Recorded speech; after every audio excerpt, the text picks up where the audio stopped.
লোকসভা ভোটে মোটামুটি বিধানসভা থেকে বিধানসভায় ভালো একটা রেজাল্ট করে, প্লাস আমরা অঞ্চল থেকে মোটামুটি ভালো রেজাল্ট কেমন লাগছে এই রেজাল্ট করার পর? আগে তো বেড়েছে মনে করছেন।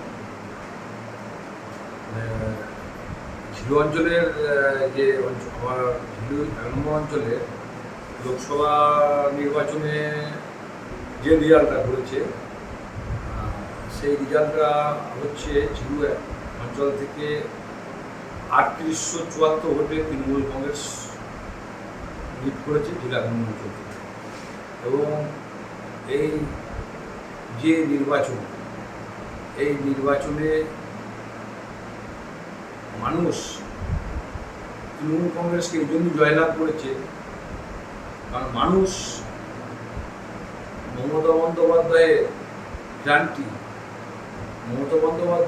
গ্যারান্টিতে ভরসা করেছে। মোদির গ্যারান্টি, মোদি যে লোকসভা নির্বাচনে বাংলায় ভোট প্রচার এসে মোদির যে গ্যারান্টি দিয়েছিল, মানুষ বুঝতে পারছে। ভোটের সময় আসে, প্রত্যেক নির্বাচনে ভোটের সময় এসে ভারতের প্রধানমন্ত্রী নরেন্দ্র মোদীর মিথ্যা প্রতিশ্রুতি এবং গ্যারান্টি দেয়। সেই গ্যারান্টিগুলো হচ্ছে 15 লক্ষ টাকা, ফ্রিতে গ্যাস সিলিন্ডার এবং 2 কোটি বেকারের বছরের চাকরি। এসব তো মিথ্যা গ্যারান্টি। মানুষ 14 সাল থেকে দেখে আসছে মোদীর মিথ্যা গ্যারান্টি। কিন্তু দিদির যে গ্যারান্টি, আপনারা দেখেন লক্ষ্মীর ভাণ্ডার, দিদির গ্যারান্টি দিয়েছে, লক্ষ্মীর ভাণ্ডার পেয়েছে। দিদির গ্যারান্টি স্বাস্থ্যসাথী দিদি ঘোষণা করেছে, মানুষ পেয়েছে। দিদির গ্যারান্টি খাদ্যসাথী দিদি ঘোষণা করেছে, বাংলার মানুষ পেয়েছে। দিদির গ্যারান্টি সবুজ সাথী দিদি ঘোষণা করেছে, ছাত্রীরা সবুজ সাথী সাইকেল পেয়েছে। দিদির গ্যারান্টি কন্যাশ্রী দিদি ঘোষণা করেছে, ছাত্রীরা কন্যাশ্রী পেয়েছে।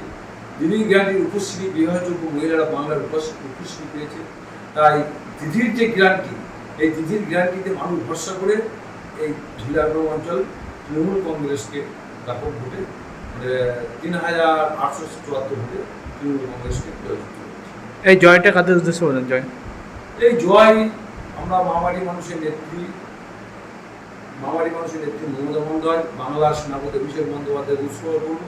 এবং তার সব পরিশেষে যে সব মানুষ, বাংলার মানুষ দিদির গ্যারান্টির প্রতি ভরসা রেখেছে, তাদের উপর উৎসর্গ।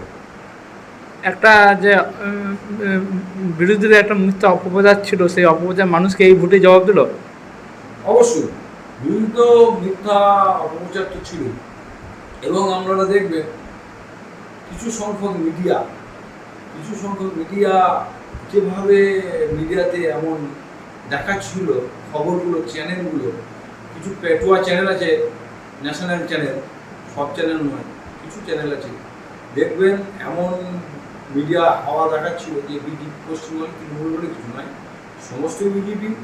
এবং আপনারা দেখবেন এক্সিট পোল, ভোট শেষে যে এক্সিট পোল দিয়েছিল, সেই এক্সিট পোলও গদি মিডিয়া এই এক্সিট পোলও দেখিয়ে দিল যে এই বাংলায় নাকি বিজেপি মিথ্যাবাদী সরকার, এই বিজেপি সরকার 27 থেকে 28টা সিট পাবে এবং তৃণমূলকে দিয়েছে 12 থেকে 13টা। কিন্তু আপনারা দেখলেন 4 তারিখের পর কি রেজাল্ট, পুরো উল্টো। আর 29 তৃণমূল কংগ্রেস জয়লাভ করলো, কারণ মঙ্গলকোটে সাধারণ মানুষ নয়। আপনারা দেখেছেন একটা সময়ে আমাদের মানুষ ভূঁইয়া, ওনাকেও মাঠে তাড়া করা হয়েছিল। এখানে একটা হারমাদদের একটা তীর্থস্থান হয়ে গেছে। সমস্ত হারমাদ বাহিনীর ডাব্লু আনসারি, বর্তমান ডাব্লু আনসারি, তখনকার ডাব্লু আনসারি নেতৃত্বে এখানে একটা হারমাদদের একবারে নিজস্ব ভূমি হয়ে গেছিল। সেই সব হারমাদ বাহিনী সাধারণ মানুষ থেকে, আমি সাধারণ মানুষ কি, মানুষ ভূঁইয়ার মতো একটা লোককে মাঠে তাড়া করেছিল। আপনারা হয়তো খবরের কাগজে, নিউজ চ্যানেল দেখেছেন। এবং মানুষের ওপর মানুষ মারার, গুলি, বোমা, প্রকাশ্যে বন্দুক নিয়ে ঘুরে বেড়াতো। মানুষ সকাল হলে বাড়ি থেকে বেরোতে ভয় করতো, কারণ তো মানুষের যে ফিরে আসবে কিনা, এটা ডাব্লু আনসারির নেতৃত্বে সিপিএম হারমাদ বাহিনীরা এখানে করতো। কিন্তু যখন 11 সালের পরিবর্তনের পর আমাদের আস্তে আস্তে সেটা, বর্তমান যে আমাদের বিধায়ক অপূর্ব চৌধুরী, ওনার নেতৃত্বে, ওনার এই শাসনে এবং ওনার নিখুঁত সাংগঠনিকতা এবং ওনার যে দায়িত্বে একবারে মঙ্গলকোট, যে নাম মঙ্গলকোট নামটা সার্থক হয়ে যাবে। মঙ্গলময়, মঙ্গল, এখানে না আছে খুনোখুনি, না আছে মারামারি, না একটা গুলির আওয়াজ না আছে একটা বোমার আওয়াজ। মানুষ নিশ্চিন্তে ঘুমাচ্ছে। আগে মানুষ তো সন্ধ্যেবেলায় তো দূরে থাকতো, দিনের বেলায় বাড়ি থেকে বেরোতো। এখন সারা মানুষ নিজের কাজকর্ম করছে এবং আপনিও দেখছেন মানে নতুন হাটে তো বড় বড় ব্যবসাদার ভয় আসতো না। এখন আপনি দেখবেন আমাদের নতুন হাটে রাস্তার সাইডে দেখবেন বড় বড় রেস্টুরেন্ট থেকে বড় বড় ব্যবসাদার আছে, এখানে ব্যবসা করছে নির্দ্বিধায় নির্ভয়ে। কারণ মঙ্গলকোট এখন শান্তির জায়গায় শান্তি ফিরিয়েছে এবং সেই শান্তি ফিরিয়ে এনেছে আমাদের মঙ্গলকোটের বিধায়ক শ্রী অপূর্ব চৌধুরী। বিজেপির সিট চলে এলো ভারতে।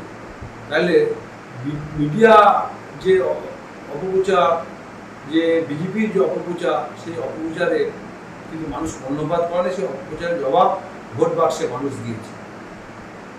ভোটের আগে দেখা গেছে বাংলার প্রতি বঞ্চনার বিরুদ্ধে আমাদের দলের নেতৃত্বের লোক তো দেখা গেছিল, তা মানে সেটা ফেরত কিছু সংখ্যক মানুষকেও ফেরত দেওয়ার চেষ্টা করছে, এখনও বাকি আছে। তা কি পুরোপুরি সম্ভব হবে মনে হচ্ছে এই রাজ্য সরকারে আমাদের সরকারি দেওয়ার চেষ্টা, কেন্দ্রের যে ওনার পাওনার দাবি ছিল যে দেওয়ার চেষ্টা করবে মনে করছেন?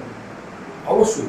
এই যে আপনি একটা প্রশ্ন বললেন যে বাংলার বিরুদ্ধে বঞ্চনা, এটা তো 1 নম্বর কারণ। বাংলার বিরুদ্ধে তো বঞ্চনা চলছে, কারণ মানুষ তারও জবাব দিয়ে দিয়েছে। মানুষ তো বুঝতে পারে এখন ধরুন ইন্টারনেটের যুগ, খবর প্রত্যেক মানুষের হাতে অ্যান্ড্রয়েড মোবাইল, সবাই খবর রাখে। হ্যাঁ, সব মানুষই খবর জানে। দেখেন আপনারা দেখতে পাবেন 2019 সাল থেকে বাংলার আবাস যোজনা বন্ধ করে দিয়েছে এবং কেন্দ্রীয় সরকার 100 দিনের কাজ করিয়ে টাকা বন্ধ করে দিয়েছে। এগুলো বাংলার বিরুদ্ধে বঞ্চনা নয়। এবং দিদি ভোটের আগে যে প্রতিশ্রুতি দিয়েছিল, যে দিদি তো আমাদের অভিষেক বন্দ্যোপাধ্যায় আমাদের দলনায়ক সেনাপতি বাংলা, উনি তো দিল্লি পর্যন্ত দরবার করেছিলেন এবং ধর্নায় বসেছিলেন। তার সত্ত্বেও কিন্তু কেন্দ্র সরকারের মন বলেনি যে বাংলার যে বঞ্চিত লেবার যারা কাজ করে টাকা পায় নাই তাদের ন্যায্য মজুরি দিই। কিন্তু দিদি কথা দিয়েছিল, অভিষেক বন্দ্যোপাধ্যায় কথা দিয়েছিল, ওনারা কিন্তু ফিরে এসে কি বললেন, বাংলার রাজস্ব ফান্ড থেকে, মানে বাংলার সরকার, আমাদের দিদির সরকার, রাজ্য সরকারের ফান্ড থেকে প্রত্যেককে যারা বকেয়া ছিল ভোটের আগে প্রত্যেকেরই অ্যাকাউন্টে কিন্তু টাকা ঢুকে দিয়েছে। এবং এটাও দিদি বলেছে যে বাংলার যে আবাস যোজনা ছাদ করে দিয়েছে রাজ্য সরকার নিজস্ব তহবিল থেকে তাদেরকে ডিসেম্বর মাস থেকে মনে হয় যাদের ছাদ নেই তাদের ছাদের বাড়ি, পাকা বাড়ি দেওয়ার ব্যবস্থা আমাদের রাজ্য সরকার। আর আমি যেটা বললেন যে বঞ্চনা, অবশ্যই বঞ্চনা। আর এই তো বঞ্চনার বিরুদ্ধে বাংলার মানুষ জবাব দেবে। বলছি আপনার পঞ্চায়েতও ভালো রকমের কাজ হয়েছে, বা আমরা পঞ্চায়েত থেকেও দেখা যাচ্ছে রাজ্য সরকারের আন্ডারে আমরা ভালো রকম কাজ করছেন, আবার সেই রাজ্য সরকারের আন্ডারে আবার ভালো কাজ হবে সেই আশা রাখছেন?